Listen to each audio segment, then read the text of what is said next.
Today, I saw some gasoline-powered engines. There was a firefighting pump that was using an engine to pump water.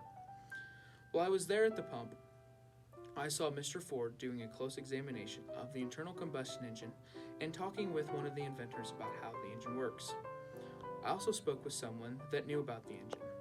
It was smaller than the steam engine by massive amounts. The fuel flows into the air mixture device on top of the engine and is then injected to the combustion chamber, where it is combined with a spark and creates an explosion that turns the crankshaft on the bottom of the engine, powering the pump. At the same time, the engine puts fuel and air back into the mixture device and restarts the process. Another machine I saw using the gasoline-powered engine was a horseless carriage. This gave me some thoughts about how this could be used for agricultural purposes. 3, 2, 1. I saw two machines used to harvest crops today. One was a reaper that cuts the crop for you. The other was a pony binder that cuts and ties the crop and bunches the crop together. The reaper is made by McCormick and the pony binder is made by Deering. The pony binder is different than the original binder because it weighs 500 pounds less than the original machine. The reaper is pulled by a horse and has a cutting bar that moves back and forth, cutting the crop. The reel and cutting bar is powered by the drive wheel. The reel is to push the cut crop onto the platform where the operator rakes it up.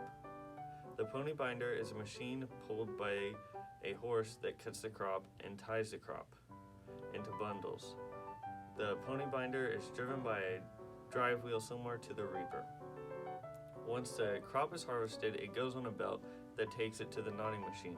Once there are enough stalks for a bundle, the knotting machine ties the stalks and leaves the bundle on a platform. After multiple bundles have been tied, the farmer dumps them off the platform so they can be shocked. I first saw the two plows that did not look too different to me. After a close examination, there was in fact a difference. The game plow was a two-bottom plow with wheels and a seat, while the Soki plow had wheels, a seat. It was a one-bottom plow with one bottom side by side.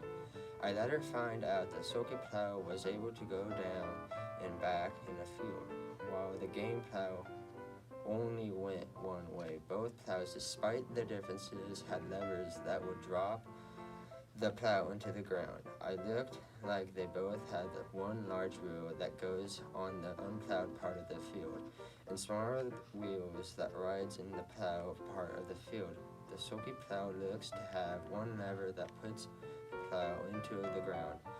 The two-way allows the farmer to turn the plow around and plow going back the way they came from in the field, and to put the plow into the ground.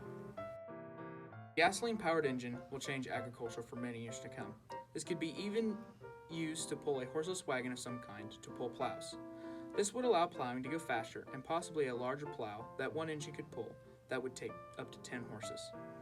The engine could also be used to power pumps that could water crops on a large scale. And if the size of the engine got to the size of some of our steam engines, it could produce the power to use 10 pumps. The reaper and pony binder are machines that will change farms forever.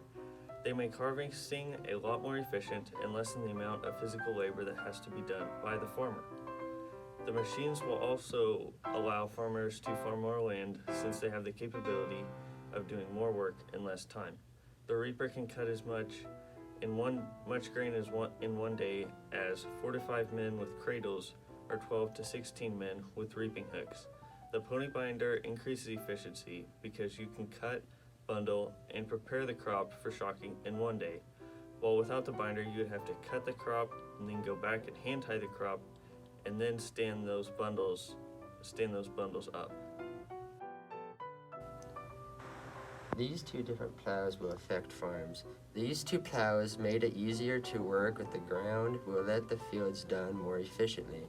While this is making it quicker to plow the fields, it will let the farmers work more ground and get more crop in the ground. When they get more tilled fields, the farm will have a greater amount of crop, and the crop will bring in more money. It will let the farmers be less fatigued as they sit than them rocking behind a horse helping push a plow into the ground, and the process takes longer to work a field.